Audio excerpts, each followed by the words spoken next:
Hello, good morning students. How are you all? I hope all are good. So students, you know very well today we are going to start new chapter, that is rural development.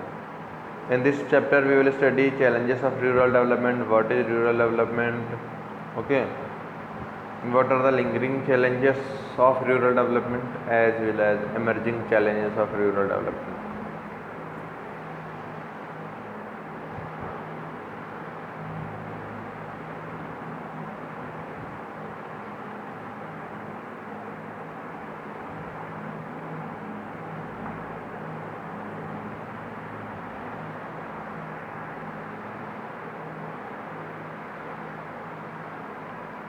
So let's start. First of all, tell me what is rural development meaning. What is rural development? If anybody knows, write the meaning of rural development in the comment section.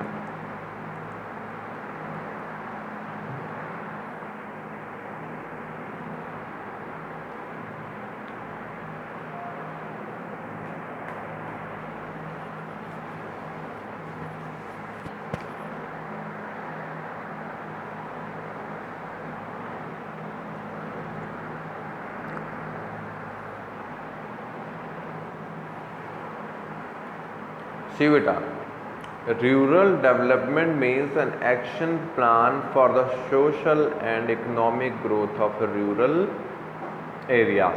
ठीक है, meaning क्या हुआ? Rural development क्या है? एक तरह से government के द्वारा बनाया गया प्लान है, किस लिए? सोशल और as well as economic growth rural areas के लिए, ठीक है. This action plan is to focus on the lingering and emerging challenges in the rural areas. Okay. What are the lingering challenges? That are challenges of rural credit. मतलब rural areas में credit किस तरह से, कर्ज कैसे देना है किसानों को, रूरल में मार्केटिंग कैसे करनी है, ठीक है. एंड इमर्जिंग चैलेंजेस जो विश्व में जुड़ने के लिए चैलेंजेस है वो क्या है? एक्सपोर्ट ऑप्शन क्या है सस्टेनेबल लाइवलीहुड के, अदर देन फार्मिंग, और चैलेंजेस ऑर्गेनिक फार्मिंग के क्या हैं, ठीक है. आ रही बात समझ में?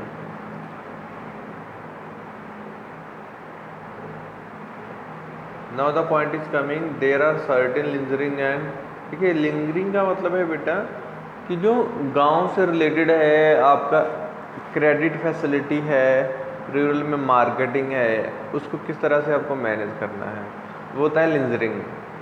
और एमर्जिंग का मतलब है हमें अपना बिजनेस कैसे बढ़ाना है, हम अपने बिजनेस को, इकोनॉमी को कैसे डेवलप कर सकते हैं आगे आगे, ठीक है.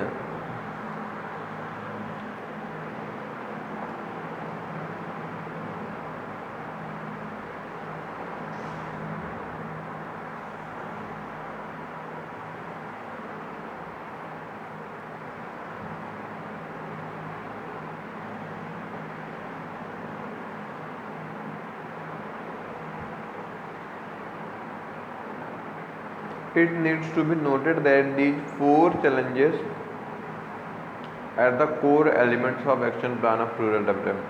देखिए ये जो चैलेंजेस हैं इनका मेन जो जड़ है ना, वही 4 ही प्लान है बेटा, ठीक है. 4 प्लान्स जो हैं यही इसकी मेन बेस है, ठीक है. Permanent means of irrigation, facility for agriculture research, all these will be the research, okay. However, the present chapter focus only on the 4 element acts in accordance with the syllabus, ठीक है. बाकी factors भी होते हैं but अपने according to syllabus we will study only about these 4 element, okay. तो जैसे कि अभी हम लोगों ने पढ़ा था lingering challenges, the first one is challenge of rural credit. अब रूरल क्रेडिट का चैलेंज क्या मतलब क्या है? Rural agriculture credit for farming, ठीक है. जो गांव में क्रेडिट मिलता है, मैंने ऑलरेडी पहले ही बताया, that is for the farming purposes, and credit is life line of the farming activity in rural. और देखिए अगर गांव के एरिया है ना जो, उनमें कर्ज मिलना बंद हो जाए तो they farmers can not operate their activities, ठीक है। तो इंटीरियर में कर्ज एक तरह से रूरल के डेवलपमेंट के लिए जड़ होता है। Okay, most of the farming family in India are small and marginal holder, ठीक है, वो लोग बहुत गरीब हैं, प्रोड्यूसिंग जस्ट फॉर सब्सिस्टेंस, मतलब अपने गुजारे भर के लिए वो तैयार करते हैं। देयरफॉर इज अनअवॉइडेबल एंड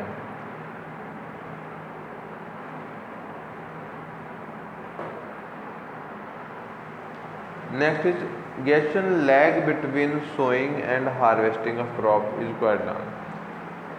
और जो फसल काट के नेक्स्ट फसल बोने के बीच का टाइम पीरियड है ना, that is also quite long. Okay, so credit needs of the typical Indian farmers are broadly classified into the three categories as under: short term credits, long term and mid term. बेटा short term credits क्या होते हैं? Short term are basically required for the purpose of inputs like seeds, fertilisers, pesticide, insecticide etcetera. मतलब जो pesticide वगैरह के लिए कर्ज मिलता है, इनपुट किसान को गेहूँ बोना है जैसे मान लो, तो इनपुट लाने के लिए जो कर्ज लेगा, ओके बेटा, that will be the this short term credit। okay, so till here is it clear? Any problem is there? So you have to prepare notes, okay, note down all these things। next see that is medium term credits। okay, under medium term required for the purchase of machinery, okay, constructions of fences, digging the wells, such as loans raised by the for a long period of 12 months। okay, long term credit are required at the purchase of additional land, carrying out improvement in the existing land, ठीक है। और long term credit क्या होता है कि land में improvement के लिए जो कर्ज लिया जाता है, ओके। और डिगिंग वेल्स, कुएं वगैरह खोदने के लिए जो छोटे टर्म्स के लिए क्रेडिट लिया जाता है, दैट विल कॉल्ड बेटा शॉर्ट टर्म क्रेडिट। तो the requirement of the farmer में आल्सो भी प्रोडक्टिव एंड अनप्रोडक्टिव, ठीक है। अब जो किसान कर्ज लेता है वो दो तरह से है, एक प्रोडक्टिव है, एक क्या है, अनप्रोडक्टिव है बेटा, ठीक है। अब सोर्सेस क्या हैं एग्रीकल्चर क्रेडिट के? There are the several sources. Institutional credit, institute से क्रेडिट मिल जाता है किसान आदमी को। नॉन इंस्टीट्यूशनल क्रेडिट मतलब क्या बोल, नॉन इंस्टीट्यूशनल का, the farmers whenever they get loans from their relatives, okay, that will be the non-institutional, okay।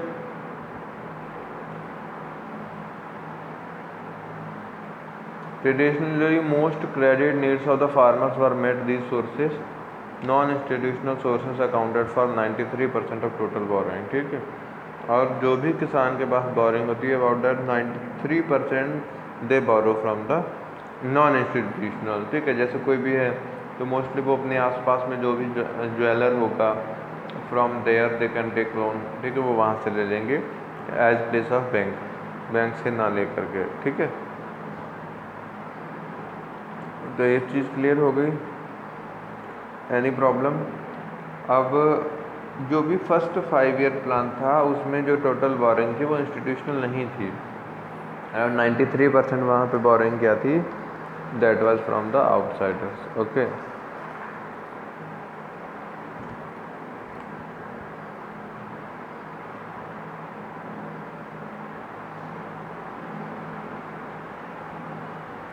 Now also prepare notes of all these points whatever I have explained, and in the next video we will discuss about the remaining topics of this chapter, okay। Thank you students for watching this video. Bye bye, take care.